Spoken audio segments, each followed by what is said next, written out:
I know it looks like I've neglected the GTO build. I haven't. We're still doing everything we can to get it finished, but if you watched the last video, you'll know why I haven't been able to do much with it at the minute. And if you remember, we went to fit the wheels back to the GTO, but the stud stripped out and the wheels basically fell off.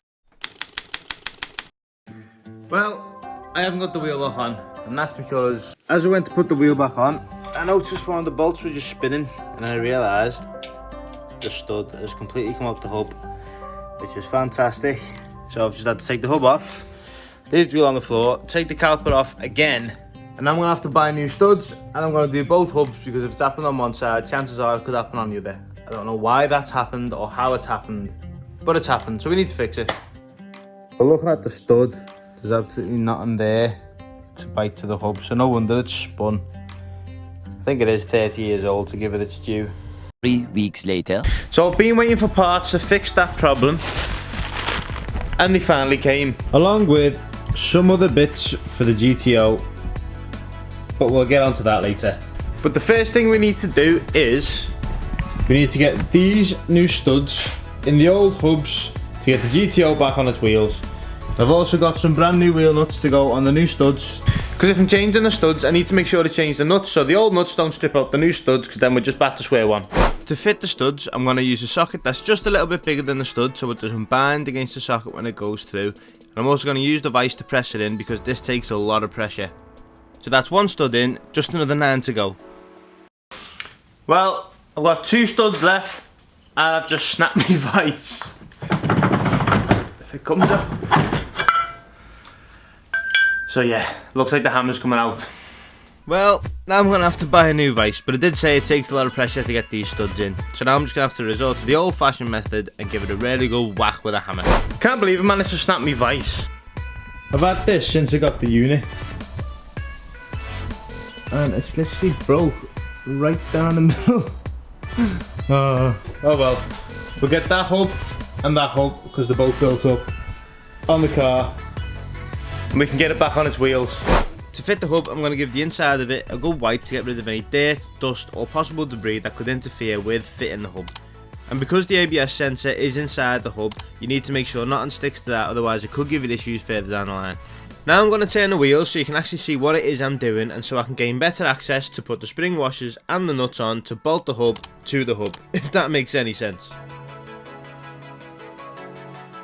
So that's the hub bolted up. It's now time for the brake disc and the caliper. The brake disc fits like a glove, so we know we fitted the studs correctly.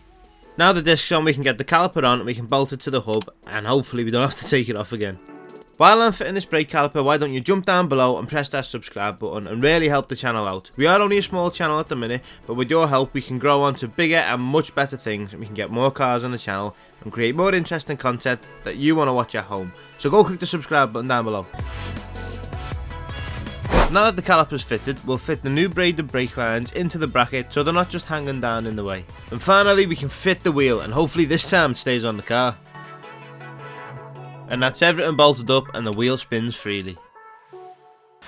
Yes, I put the old stuff back on. Wait, why would you put the old stuff back on the car? Well, I haven't got new stuff to fit to it. I need to fit the old stuff to put the calipers on the car, because if I don't, the calipers will probably get damaged if I leave them around the unit, because the unit is an absolute mess. Oh, alright, fair enough. That kind of makes a bit more sense. Now that that's cleared up, we'll get that caliper on the opposite side, and then we can get the GTO back on the floor. So now the caliper's on the other side and the other wheel is on, we'll drop the GTO, I'll drag it out, and I can show you what the new calipers look like. Well, not new, refurbished. The brace across the front of the GTO is the main jacking point on the front, so I'm going to use a block of wood with a piece of foam on top just to protect the paint on the main brace, because I have repainted it and I don't want it rusting. So now the GTO's down and the wheels are on the floor, and they haven't fallen off yet, so we're already doing better than last time. So now I'm going to drive the GTO, push the GTO out the unit, because the engine's still on the stand, and I'll show you what the brakes look like.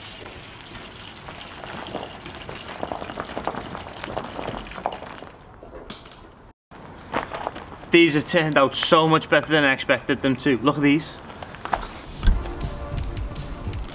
Look at that.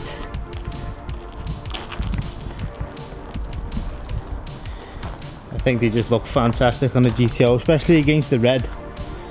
I do think they could be a bit bigger, especially the rears are quite small, but the yellow is just stand back and look at the car as is. The yellow there against the red with the big rotors as well. I think yellow was the perfect choice to make them stand out behind the alloys and to go with the red on the GTO, because the yellow and the red, like a Ferrari, looks fantastic. But like I've said before, I am going to get the alloys refurbed because they are a bit tatty and they have been cared. But I'm absolutely made up with them, and like I've just said, it came out so much better than I expected them to. I'll give you just a little once over the GTO so you can see where it is, and currently it's a bit dirty. So as it stands currently, the GTO isn't really much different from when you saw the walkthrough of it last time, give or take a few bits. So obviously we've got the brakes on, we've just finished them. The handbrake works, believe it or not, but under the engine bay, it's still fairly empty. There's still a lot to put back in it, and all of it is over there on a stand right in the corner. But although we haven't made much difference to the chassis minus the brakes, the engine has come along fantastically. It's basically nearly finished. And there's the condition of the engine. It's almost all back together, but in that box there's something to make it that bit better. That box is for the gearbox, and that box again is for the engine. But if you want to know exactly what's in those boxes, you're going to have to hit the subscribe button down below and keep an eye out for the next video, because in the next video we'll be working on the engine that little bit more, and we'll see exactly what's in those boxes and why I've paid so much money for all of this. And if you want to see exactly how we've got the engine to this point now from scratch, hit the top right hand corner. There'll be a playlist where every video I've done on this engine will be in that playlist. You can watch it from start to finish and see the whole process and everything we've gone to get this engine to the condition it's in now. And then you might as well stick around and see how we're going to finish it. But I think when that engine is in the car with the colour of the rocker covers matching the colour of the calipers along with the red, it's going to look great. Also, I'd just like to mention, this is the first time I've made a video with a dedicated camera as opposed to using my phone, so if the quality's a bit different or it doesn't flow the way it used to, I can only apologise, but I am getting used to it. It's so much different. But that's going to be it for this video, guys. If you like what you see, I know it's only a short one, remember to hit the subscribe button down below, turn on the notifications bell so you get an update every time I post a video, and I'll see you in the next one.